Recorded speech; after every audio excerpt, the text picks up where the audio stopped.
Hello, welcome to my channel. This is the Queen of Skeins and I am Brandy, your yarny host, and this is Friend, who is hurting me badly with his little biscuit making right now. He's very excited. He's waited patiently all day to make this video for you guys. We woke up feeling so motivated and feeling excited to have a great day and just be knitting the whole day and enjoying everything. And we have been, but we wanted to record too. But everyone in our entire neighborhood within hearing distance of this little camera here decided to mow and weed eat all day. It is currently 1:30 basically in the afternoon. So we had to wait almost half the day. We had to wait half the day, huh, friend? Anyway, welcome to an episode of the Slow Stitch Hour. This is where I get my project I'm working on. You get your project, whatever it may be. You get yourself a drink of something delicious. You kick back, you get cozy, you relax, and we craft and we chat. And we just hang out for an hour. It's that simple. So, what am I working on? Well, I'll show you what I'm going to be working on in a second, but I did want to give you a little update. If you watched my last video from, I believe it was Friday, I just went rogue on Friday. I actually decided that I wanted to crochet. I just didn't want to use a pattern. I just wanted to do whatever I wanted to do with my little brain and just feel creative, and I worked on some stuff, and so this is what I have gotten. I had told you guys I was gonna crochet a certain number of granny squares. We would see how that turned out. I was gonna block them because I had had a previous experience with these mini skeins of some bleeding. I will say nothing bled one bit. I guess I just had a rogue skein of bleeding yarn when I did my Advent project with this with these mini skeins prior. So none of these bled, everything blocked out beautifully. I did complete all of the squares, and then I had to start arranging things because what I wanted to make was just like a pullover vest with granny squares, and then I wanted to add knitted ribbing for the neck, the armholes, and then around the bottom. So I pieced things out and I got things the way I wanted them, and here is my first. These have already been sewn together. So here is the front of my vest. Oh boy, what do you think, friend? Let's see. Look at that, guys. Yay, I'm making it happen. So the front is pieced. The back will be pieced identically. And I have all the bits over here. They're not sewn together. I've got to sew them together. They will look identical to this. And so this vest will technically be reversible. So on the front side, I kind of stuck with the more like pinks and purples and oranges. And then on the back side, I'm sticking with my cooler colors, more kind of just, I don't know, wanted to change it up. So depending on how I'm feeling each day, I can flip it around and try something different. And so once it's all pieced, I will go in and add that ribbed neckline. I will add the ribbing around the armholes and then the ribbing around the bottom, and it'll be ready to go. And I think that I could wear it as a summer. I think I can wear it as a year round. I think in the summer, if I put on a little tank top or something underneath it, I have some of those little band, like, what do they used to call tube tops? I have some of those tube tops that I would never just wear them wandering around, but I wear them underneath things quite a bit. So I could put a tube top underneath it and just wear it. Or in the summer, and then in the winter or fall, I could just wear like a long sleeve tee or even a short sleeve tee. And in the winter, I can wear, you know, I have a bunch of thermal janes. I don't know if anybody wears thermal janes. I got really into them when I was doing DME, where I had home patients that I went and visited, because I'd be out in my car in and out of patients' homes and driving around. So thermal Janes are just nicer long johns, I guess.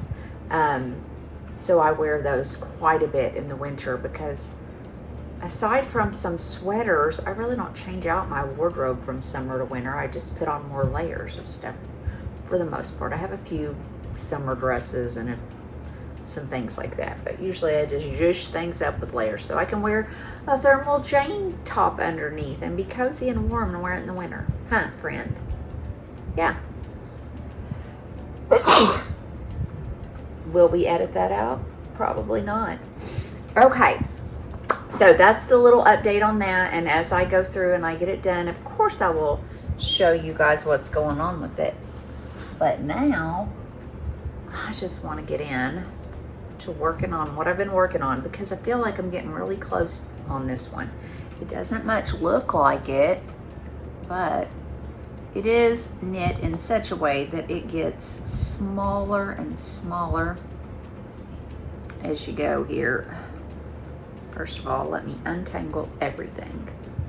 Okay, and here's the deal, friend. You know that's not it. First of all, little paws must go, and you go that way. There you go. Okay, so friend and I are gonna have to have some discussions. This doesn't look like a whole lot right this very second. This is knit from the top down to the bottom. I guess that's the way we would say that. So technically, this is the top. This is the Little Dots bandana shawl. I'm gonna get a little bit close so you guys can see. This is glorious. First of all, I'll talk to you about the yarn. But this is the Little Dots bandana shawl, depending on how many skeins of yarn you want to throw into it. This is a free pattern from Purl Soho. I saw Donna from Fancy Fiber Forum post her finished project of this item, and I fell in love with it. So I decided I had to cast one on, because you know me, gotta be casted on. It is just a beautifully simple, easy to remember, repeat pattern. Like I say, you start by casting on the full amount of stitches, and it will be triangular shaped, and you are just decreasing as you go. The yarn, I think, is really the star of the show, but of course, because this is a wrap type situation, I think you can use any yarn and any yarn weight that you want. Anything from double lace weight mohair all the way up to a bulky, if you want to make yourself a big squishy squish, right? Do whatever you want. I don't think it's going to hurt with this type of a project, because you're just going to wrap it around like scarf style, bandana style, or depending on how big you make it, maybe just a whole honkin' shawl, right? But the original pattern calls for Purl Soho's their silk blend yarn, and held double with a skein of their mohair, I believe. Okay, now I didn't have those yarns. The only yarns that I have tried so far from Purl Soho, and you know, I would like to make a shout out to Purl Soho. I'm one of your biggest fans. If you want to sponsor me, I would love that. That would make me so excited. But you guys know I'm a huge fangirl of linen quill. I've got quite a bit of it. And I've also really enjoyed recently working with the good wool. I had gotten a sample of good wool with one of my linen quill orders, and I really enjoy it. I like it a lot. So, but those are the only two yarns that I have, and I have many skeins of those two kinds. But I will have to try some of their others. But for this project, I did not have that, and I did not want to buy anything new when I have so much in my stash. So what I did have in my stash was some Expression Fiber Arts hand dyed. This is a 50% camel, 50% silk. It is glorious. It is beautiful. I cannot tell you how lovely this yarn is. It truly is wonderful, and I have saved it for years because I did not know what in the world I should put it in. And then I'm holding it with one strand of Olive and June. Is it Olive and June? No, that's in my nail polish. Knitting for Olive.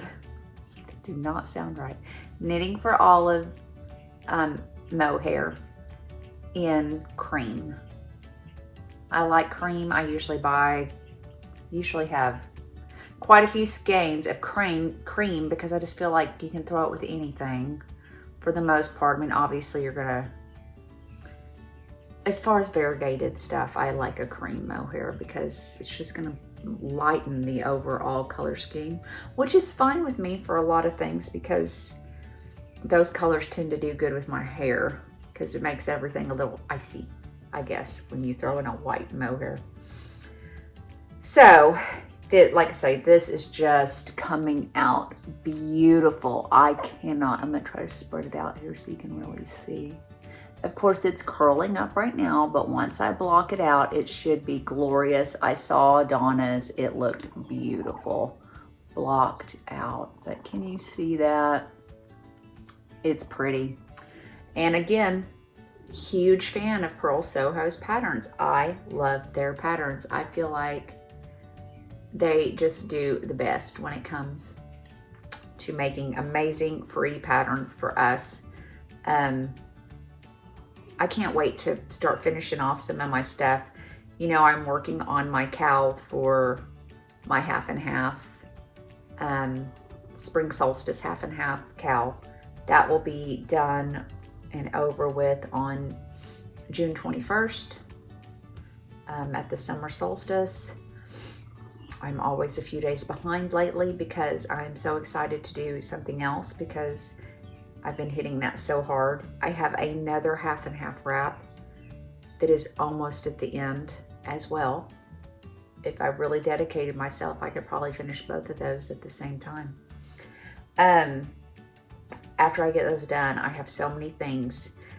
I have just been looking through my WIP pile. I've got quite a few items that are just on the edge of being complete. And so once we get past the cowl, I intend to do a whip down video with you guys, and we're just gonna start pulling out my unfinished projects and we're gonna go to town on them and we are gonna start knocking them out. So that's the plan as far as that goes. A lot of really good projects too, I think. And I don't know if you guys know, or if you follow my channel prior to like the last couple of years, you would know that I've lost a significant amount of weight. And this is the one terrible thing about garment knitting, isn't it? Because I started quite a few sweaters when I was 50 pounds heavier.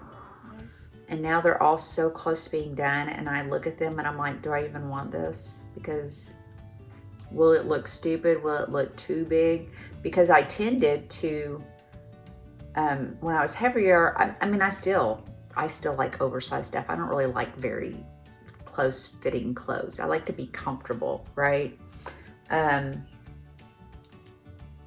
But same thing, 50 pounds ago, I would have also made stuff to be oversized. So I've made it oversized for someone who is quite a few sizes bigger than I am now, because I'm very short, so a little bit of weight makes a real big difference on me. I'm only 5'1". I'm like, do I want to finish these sweaters? But then some of them are so beautiful. There's one that's a crocheted color work. Oh my gosh, it's so beautiful. And I did make it with Highland wool, and it's just beautiful. And I'm like, you have to finish this, and it just will be a big old huge sweater if that's what it is. So be it. I don't know. I'm torn. I would never frog them though. It hurts my soul when I see somebody that has almost a completed sweater and they realize it's not gonna fit and then they frog it. Because at that point, or I've seen people actually just throw things away. I watched a gal the other day and my heart was just, I was about to sincerely pass away watching this lady do this. And I thought, am I the only one that thinks like this? She made a pair of the felted slippers, the little striped felted slippers that have been very popular, that pattern. She made a pair and they were too big. They came out way too big for her. And she straight up threw them in the trash can, threw gross crap on top of them. I don't even throw away my used fast fashion clothes. I donate it. I give everything away. I cannot stand to throw something away. And the thought of spending time and money making something, because she couldn't frog them because they're felted. Okay, get that. Gift them to someone. At the very least, donate them. Put an ad up on Facebook Marketplace and say, porch pickup for free. Anything. I couldn't believe it. I was flabbergasted. So I would never throw away something like that. And if it's a sweater that's almost done, unless it's really precious yarn and I want to definitely reuse that to try to start the project over, I'd probably just finish it and gift it and then try again, because some of those things take months and months, and in my experience, years to finish. So that's scary to think about. But anyway, so we'll do a whip down and we'll just see what we get and try to knock some things out. I have a really cute, my first ranunculus. I've got one of those that's almost done and it's beautiful. It's made with the Knitting for Olive. I just did double mohair. It's a real pretty pink color. I could be wearing that. Probably could have it finished today if I just picked it up. But you got to work on what you're in the mood for, right? If we make ourselves do things we don't want to do in the moment with our knitting, then it's no longer an enjoyable pastime. It's a job, and I don't want this to be a job. I want it to remain fun and peaceful and calming and happy for me. So while there are deadlines that I set for myself, like with my cow, I really try hard not to do things that have to be finished by a certain amount of time, because it really does steal my joy away from me for working on those items. Tell me down below in the comments, do you guys find that as well? I have a lot of friends and family that ask, oh, you should, or tell me, the ones that know that I don't have this, of course, tell me you should start an Etsy or a online shop or what have you. Or you should do commissions. That's another thing I hear a lot. And I'm like, absolutely not. I cannot imagine how doing commissions would destroy this thing that I love so much. And I know that it absolutely would destroy it. Hey, there's my son walking down the road. He's so handsome. He got to be off work today. Anyways, so smart of him to go walking down to the store instead of just being lazy and driving. Anyway, so yeah, I just don't think I could do it. I have done craft fairs before where a friend of mine was going to do one and said, hey, do you want to go in half with me on a booth and bring, and I said, sure, because at that point I had accumulated so much stuff that I had made that I would never wear, or, things that I practice scarves, hats, just want to cast on, cast off, but don't really need a project. Absolutely. Let me see if I can get rid of some of this and recoup. And I'm about that. That will work for me. But if I was doing like having to make products specifically because I was doing planned craft fairs, I don't think I would like that either, because I would feel pressured to make, get a certain amount of stuff done. And I don't know if this is, you guys tell me this down below too. When I first started making, I rarely made anything for me. I almost exclusively knit or crocheted. Crochet, first of all, that was my first fiber art.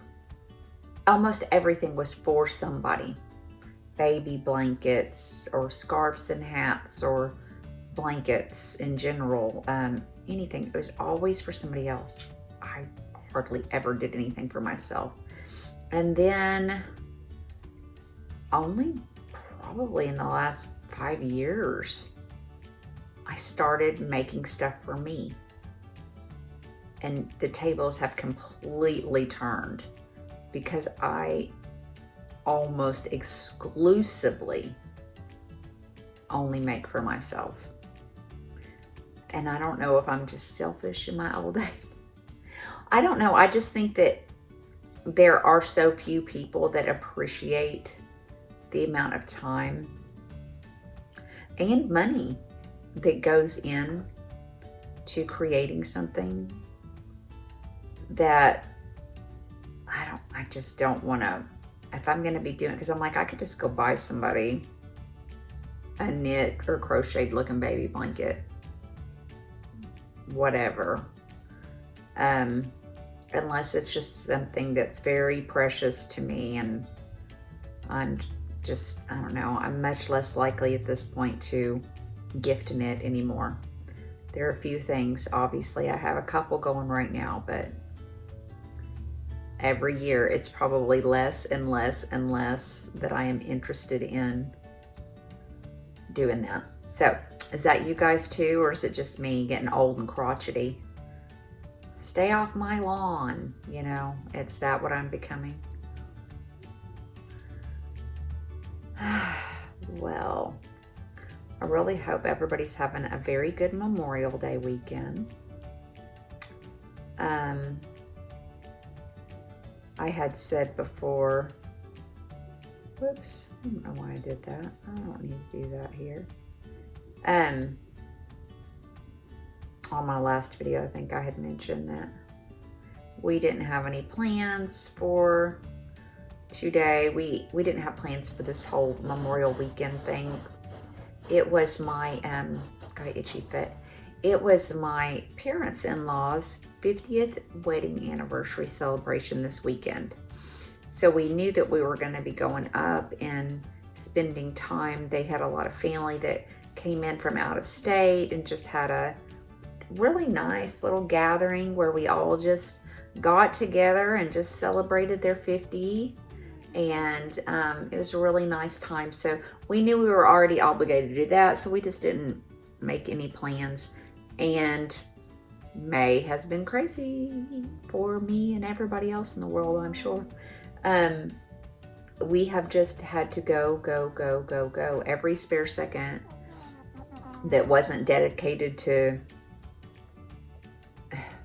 well, for my husband going to work.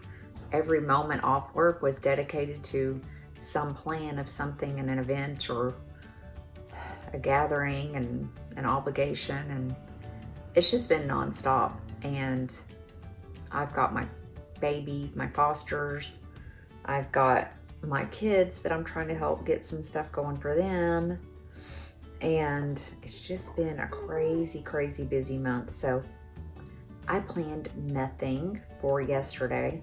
And since we weren't doing anything already, my husband just went on and made the decision to pick up at work today, get that time and a half going. And my plan was to do nothing at all except for sit and knit with y'all. So, dreams do come true. Huh, friend?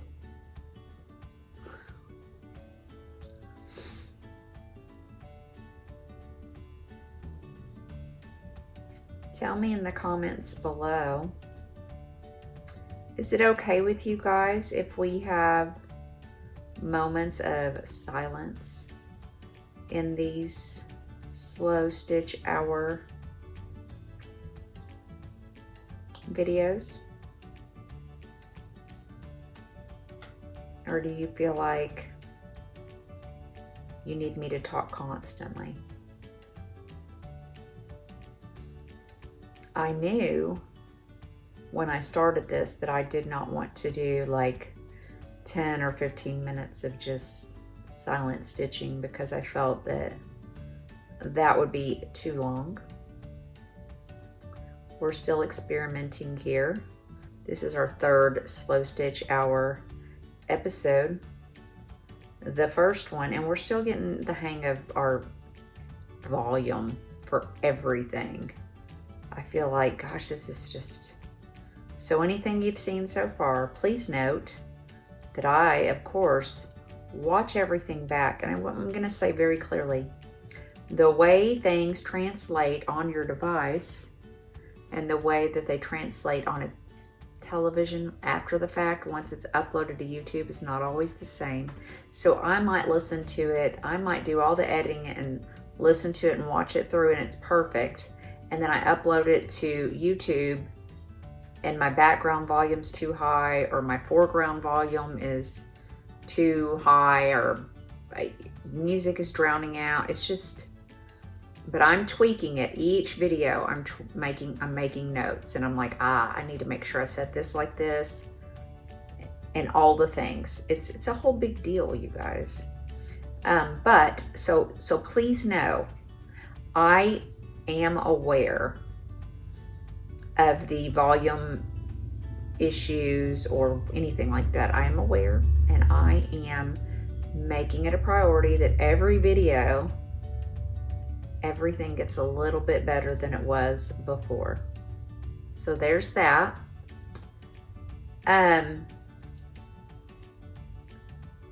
But the first video we did,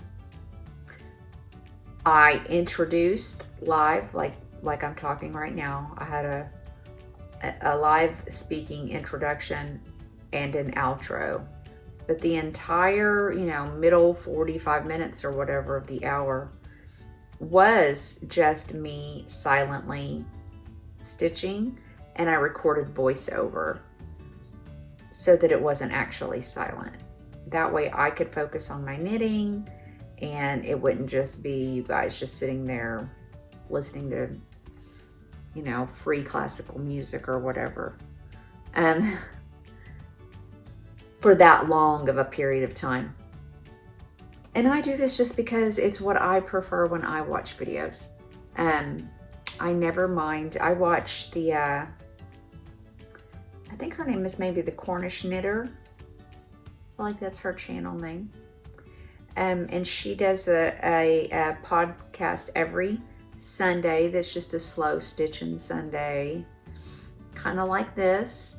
And she talks for a little while, and then she just goes quiet with music and knits for a while, and then she comes back and finishes it out. And that's fine, I don't mind that. But I don't love the just where there's no talking for real long time, because I get bored. I like to hear some talking and some conversation every so often. It doesn't have to be constant, but just, but I've also heard it said 1,000 times. You're not supposed to make your YouTube videos for you. You're supposed to make them for other people. But then I don't really know what other people like. I know what I like. So, speak up. Put it down below in the comments. Our first video was with voiceover. The second video was all live. And this one I think will kind of be a mix and match maybe.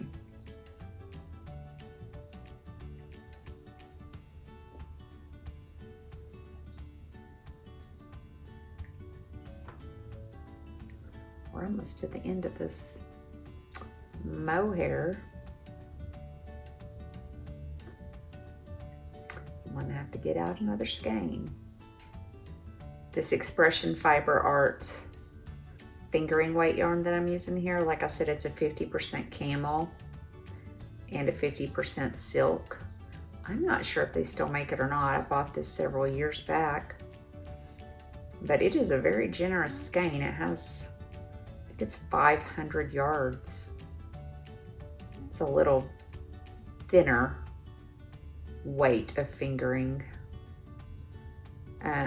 It's a light fingering, I guess you would say, but it works great with this mohair. It's just knitting that beautifully. I am using the recommended needle size from the pattern, whatever that was. I don't know, I'd have to look it up, but I find that anything knit with mohair, even though my gauge does tend to be a little bit looser, when it has mohair in it, I don't really have to worry about it as much. Mohair is just so magical. It makes everything look so good.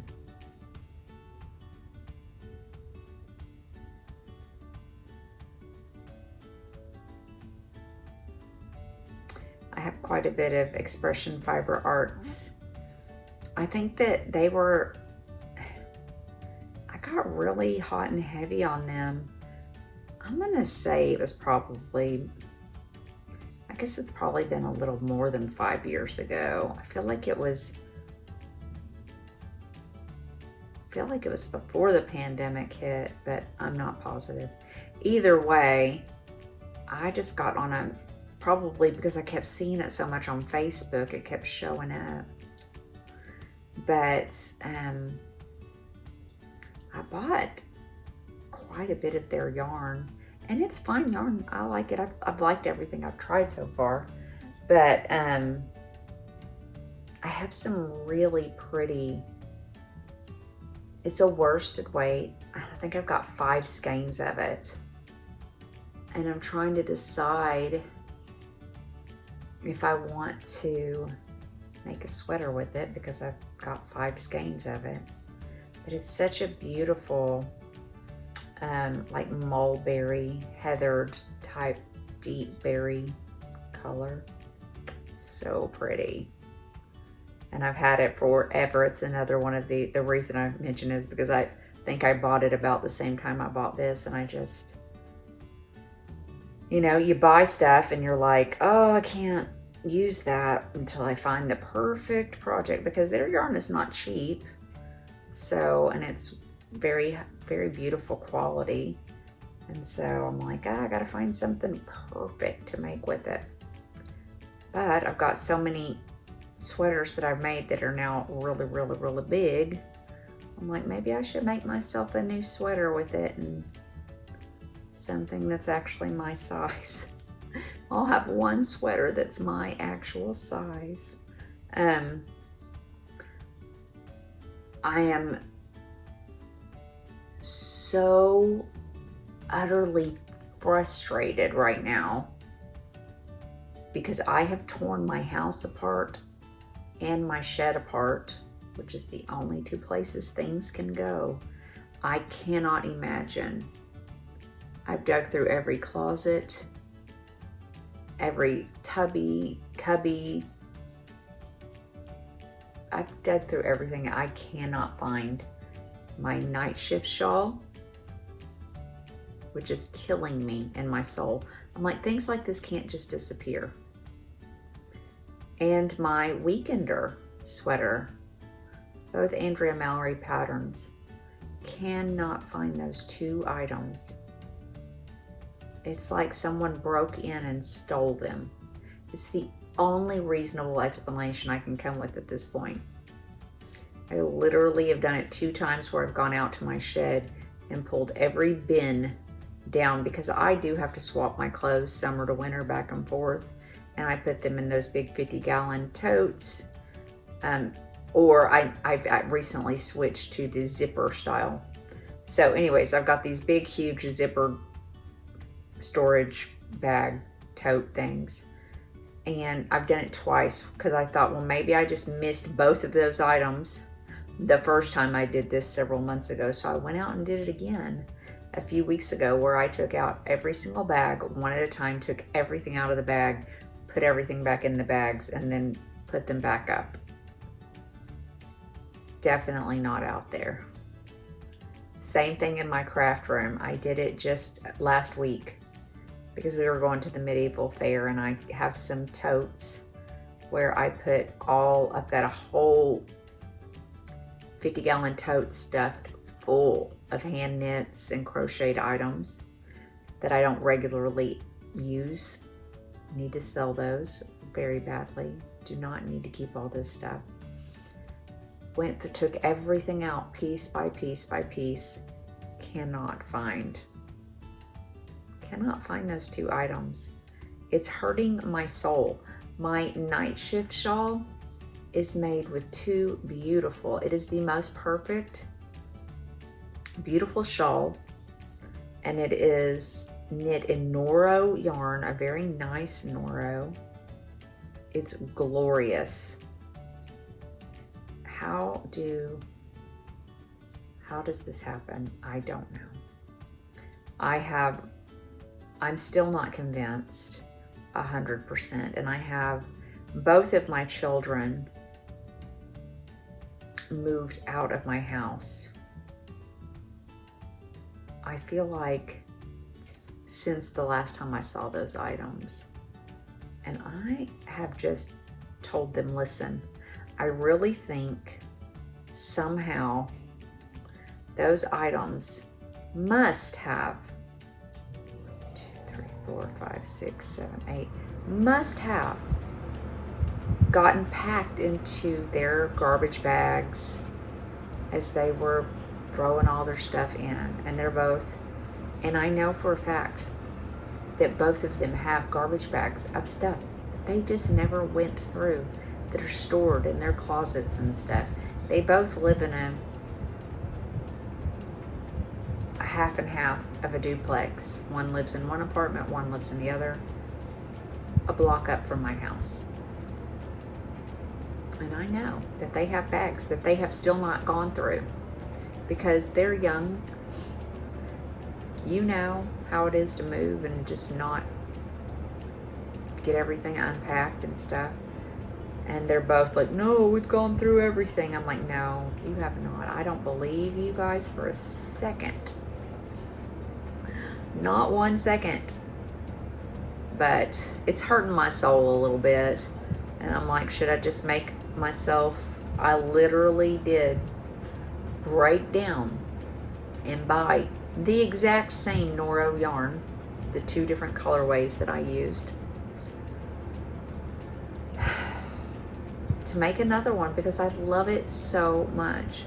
But there's still this part of my soul that's like, once you start making it, or once you get it finished again, you're gonna find the one and then you'll have two. And what are you gonna do with two? I guess give one away to my mom or somebody, I suppose. But have you guys ever done that? Just completely for no reason? I'm like, it must have fallen, it's either at the children's homes, I suspect that's what it is, or it has literally left this plane of existence. It fell through a wormhole. The Mandela effect situation happened where I came into a new timeline and those got left behind somehow. I don't know. It's upsetting me terribly.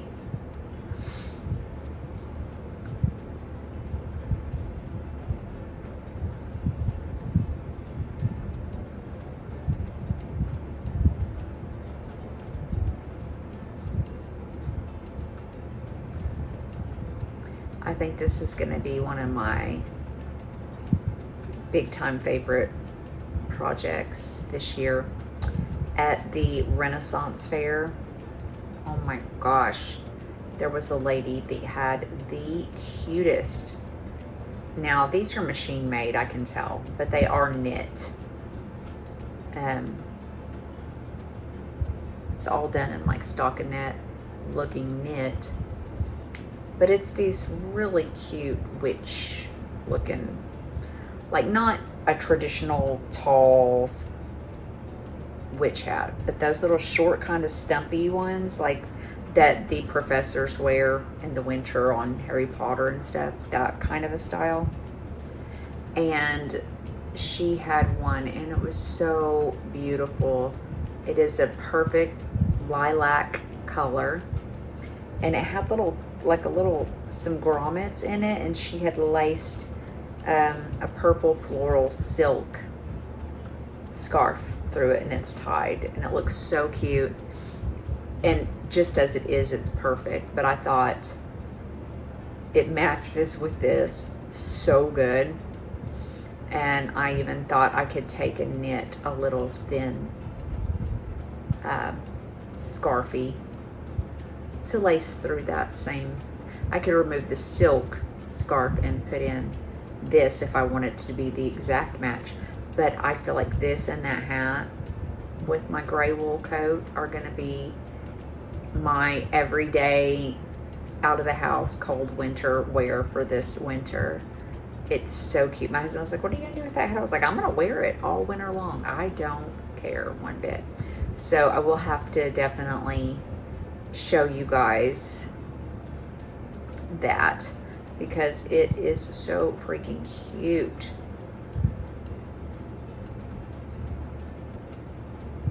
And I'm already ready for fall. I know we're not even to summer yet, but I'm quite over summer-ish. I'm ready for fall. I'm ready for Halloween. I'm just already feeling it.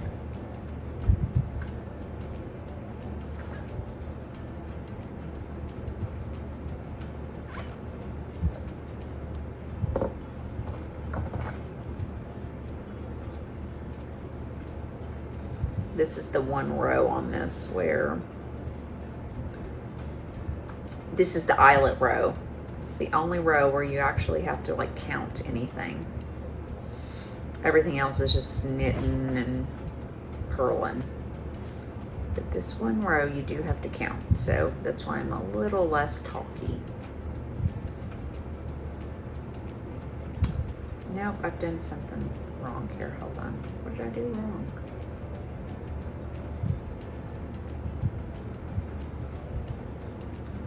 And now we tink. Oh, I did not. I see what I did wrong. I forgot to decrease after my yarn over.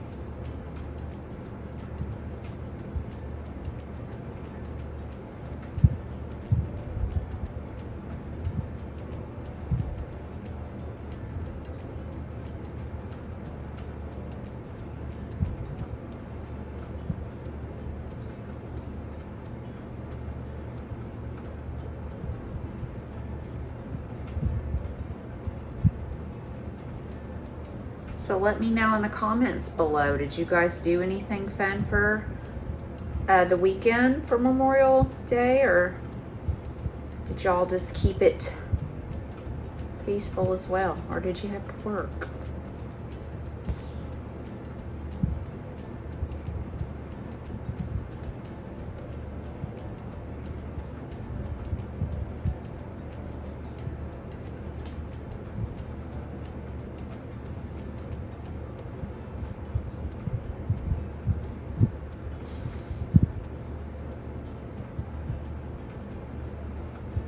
Back to what I was talking about before, once I get things caught up, we get through this summer business and we finish up our cows and have a little more time for playing and having fun with our knitting again, and get some of those whips knocked out. I want to go through and do a pattern roundup.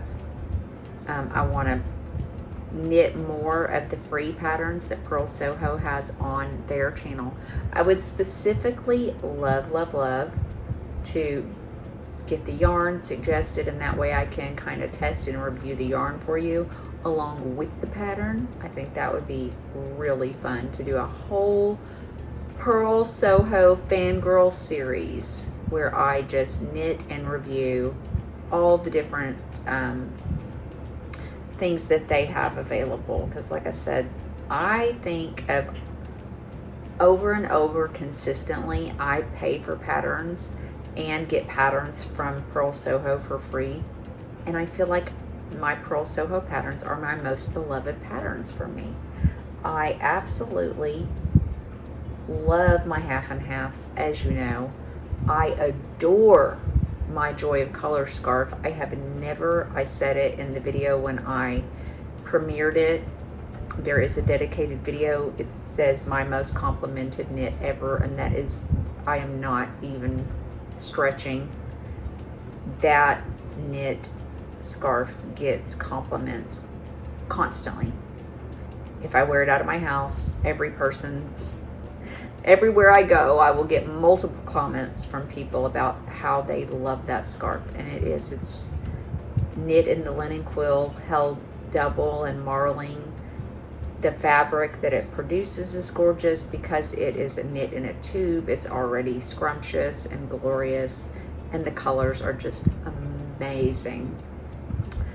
So super fan of that. I love my Larkspur bandana that I knit. I haven't got to wear it really because it is a little bigger, and it's been hot. I've worn it like in a video when I showed it as an FO, but I'm looking forward to having it this winter to wear more frequently. So, and then I had started working on the prism blanket, which I really like, but I had put it on hold because I found a different pattern, because I was knitting that for my mom, and then I found a pattern that I liked a little bit more better. Just in general, I started knitting the button box throw, Helen Stewart's button box throw, for myself while I was knitting the prism blanket for my mom. And I was just like, this yarn that I purchased for my mom would look so good in a button box. So I switched gears in the middle. But I do intend to go back. I did not frog what I had knit for her. Amazingly, her color scheme matches my living room perfectly. So I think what I will do, because I'd already finished one of 4 rows, the prism blanket is made kind of like half and half squares, like quilt blocks, but they're joined as you go, and I feel like it's 5 blocks high and 4 rows of those blocks, and I'd already completed my first row of 5 blocks. So I only have 3 more to go, so I'm a quarter of the way finished. And I do think that what I will probably end up doing is just ordering some more of that yarn and continuing on with it and finishing it and having it as a throw for my living room, because it's a fun knit, and it's, like I say, everything I make from them, I love it. I find everything to be so functional. So that's my plan. I think that would be a fun series. What do you guys think? Is anybody else here a fan of Pearl Soho? Are you interested in me reviewing their yarns and their free patterns? Everything I've tried, like I said, I tried linen quill yarn and fell in love with it. It is my favorite yarn. And then I tried their good wool, and as far as wool goes, I love it. I love the smell of it. They have the best smelling good wool yarn ever. It's woolly, but it's also whatever that they clean it with, I guess. It's just so perfectly, I don't know, I love it. I love the smell. But I want to try some more of their yarn. I want to try everything else that they have. One of everything, please. I wish I could win that. They always do their little giveaway contests. That'd be a good win. For sure. Okay. So far so good. I'm almost done with this eyelet row, and then I can be back to yapping without counting a lot easier. It's really the only row that I can mess up. And I do like these eyelets to be in the proper place because they make little diamond patterns as you go, which makes it look really cute.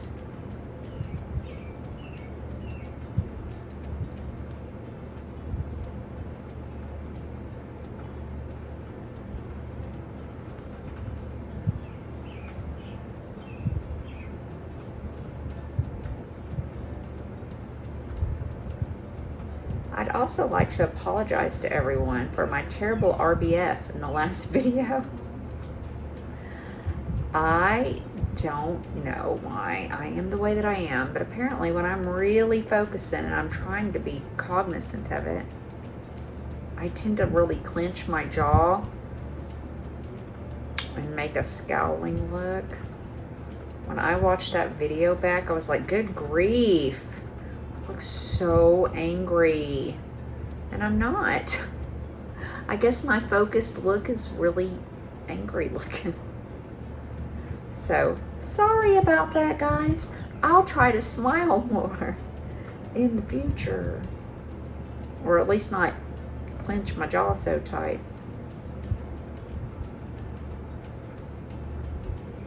What do you think, friend? Wow, big yawns.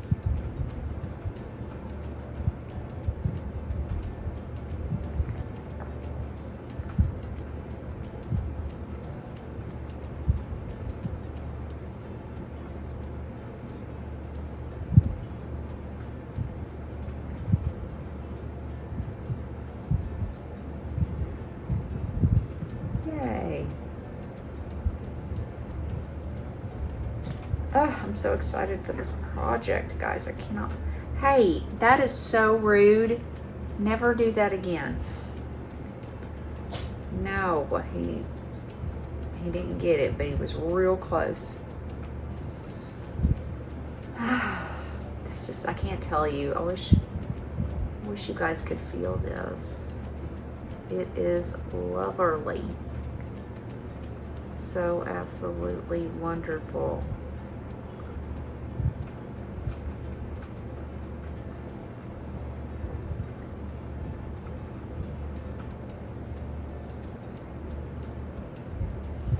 I can just sit here and keep petting my own stuff. I'm like, just take a little snooze.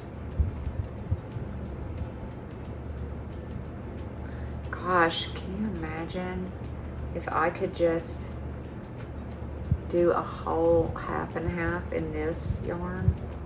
Gosh, first of all, it cost $1 million. I feel like that is pretty pricey from what I recall. Oh, Lord. Anyway.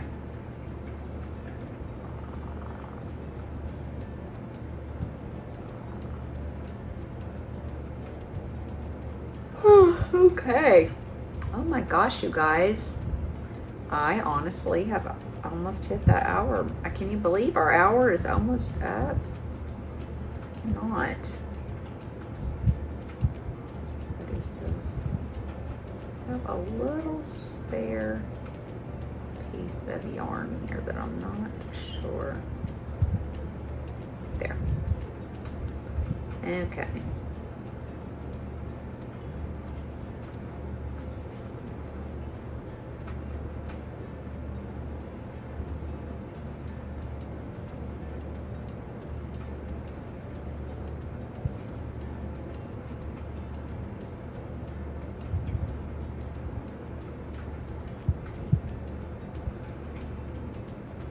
Friend is watching so intently. He's so cute.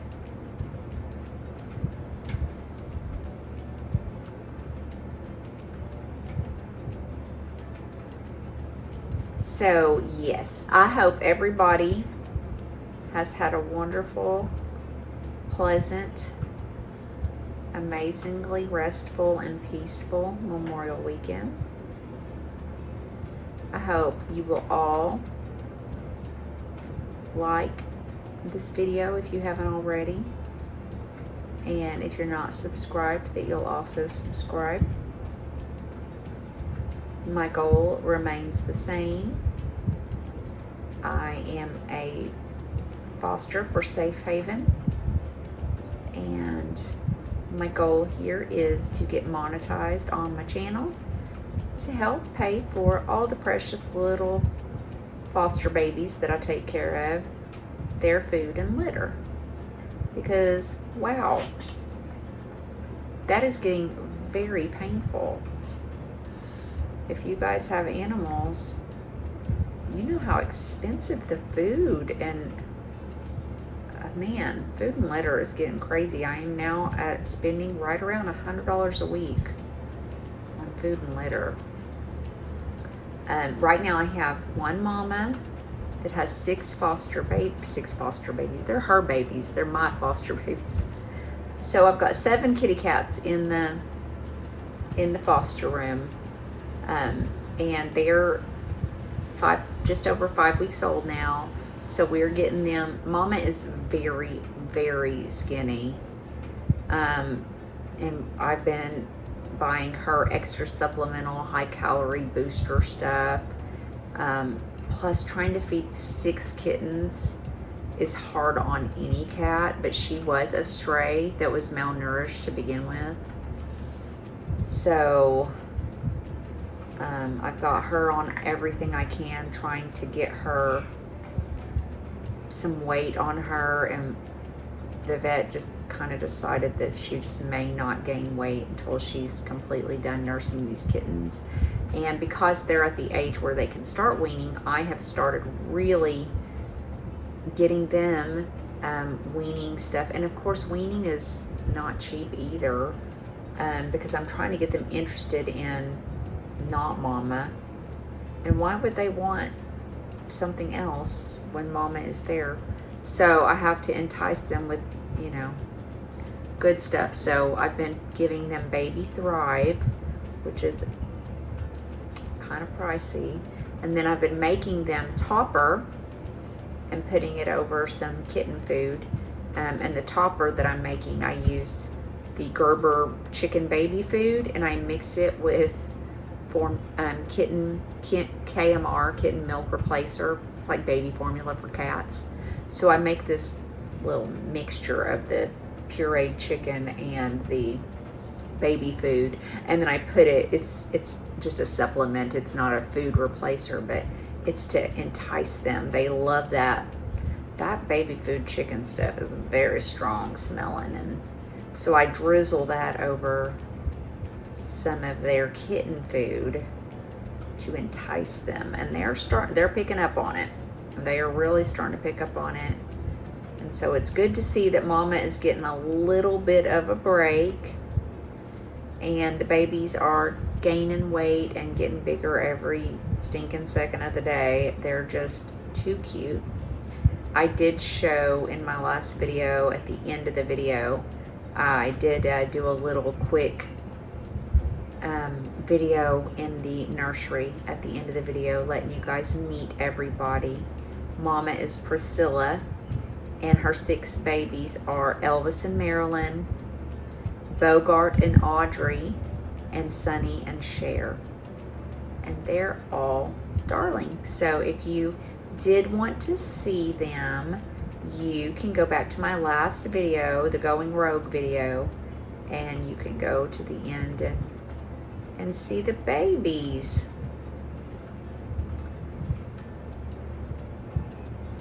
I am going to get finished with this row while I'm here, because I'm not stopping in the middle of a row. Do you guys tell everybody you can't do anything in the middle of a row? My husband will be like, hey baby, come here, look at this, or can I get your help, or whatever, and I'm like, yep, Once I get done with this row, I don't stop knitting in the middle of the row unless it's an absolute emergency.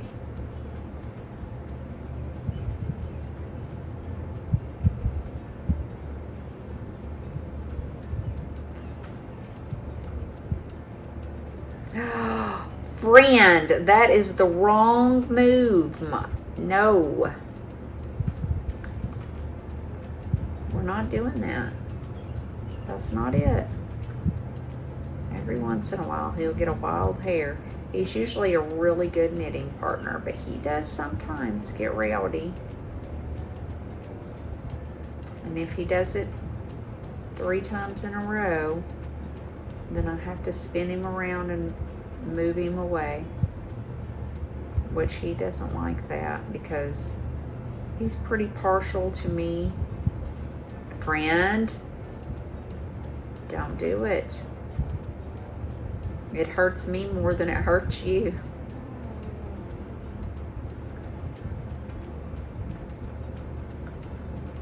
He is my buddy, and he's usually, like I said, a pretty good knitting partner. But he gets his moments where, for whatever reason, what are you doing? Don't even think about it. He's an older guy, but he gets in these weird skitsy moods sometimes where he just gets a wild hair and gets all footloose and fancy free and thinking that he's a little baby kitten again and just jump up. Hey, oh, you did it again. What did we talk about? No, you're gonna have to go that way now. You tried, but you failed. Just curl up down there. But he'll just get all skitzed out and he'll just jump up, start running across the room, pounce on something, bounce off the ceiling, come back down, run into the kitchen, jump on top of the cabinets. And that will last for a few minutes and then he'll go back to being an old fat cat again. But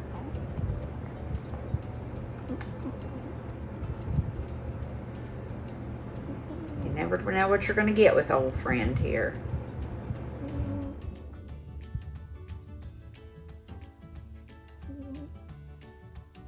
He's got his little tiny snore going. I don't know if you guys can hear that. I did record a short earlier today while we were waiting for everyone to quit mowing, because he is just curled up sleeping and snoring, and I just thought it was too cute, and I posted it on my Facebook, which I just really don't use much of, but I thought, you know what, you could share this with YouTube.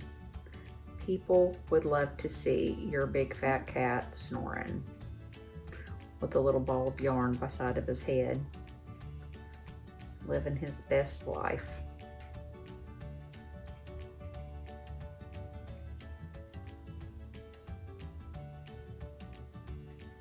I wonder if I just really go crazy today, if I can finish this. I think we're like,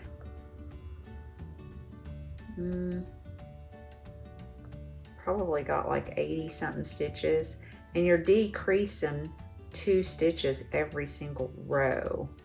And I have to decrease until I get down to 19 stitches. And like I said, I'm thinking right now I'm probably like at I know I was at 99, so that would put me at like 91.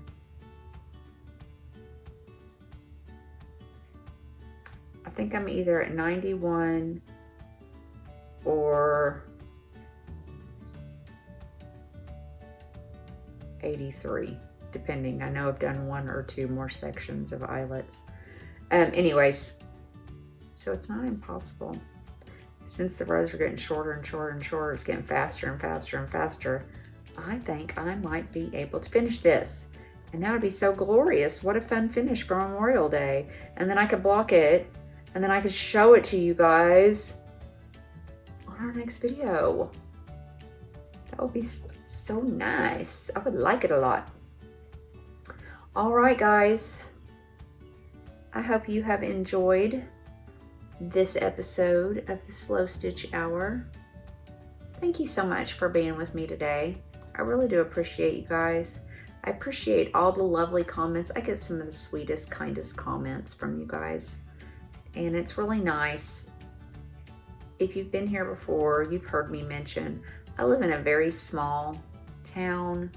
I'm away from everyone. We don't have any knit shops around or yarn stores or community fiber art activities, anything. Nothing is any closer than about an hour and a half from me one way. So you guys really are my knitting community. And I'm so grateful that we have a YouTube, because I honestly spend a lot of my time with whoever is knitting on my television screen. So thank you for spending your time with me today, and I hope that you will come back and join me again tomorrow or the next day. I'm really trying to get in the swing of things. So check back very frequently and hit that little bell notification, and then you'll be able to get a notification when I do upload my new videos too. So win-win, right? Anyways, I really appreciate you guys, and I hope you have a wonderful rest of your day and get lots and lots and lots of crafting done and get your heart filled with all the happiness and joy. Okay? Bye, guys.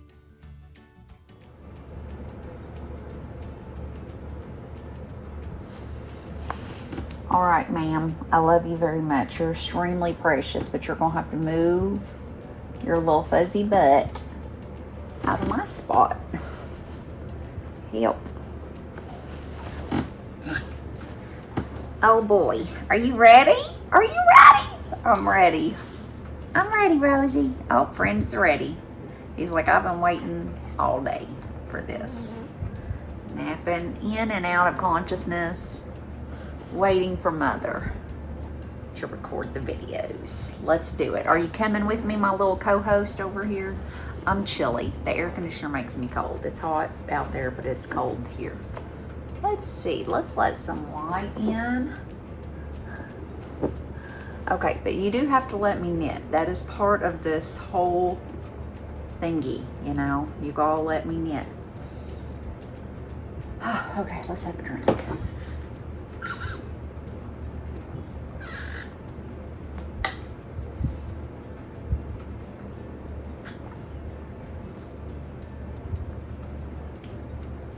Okay.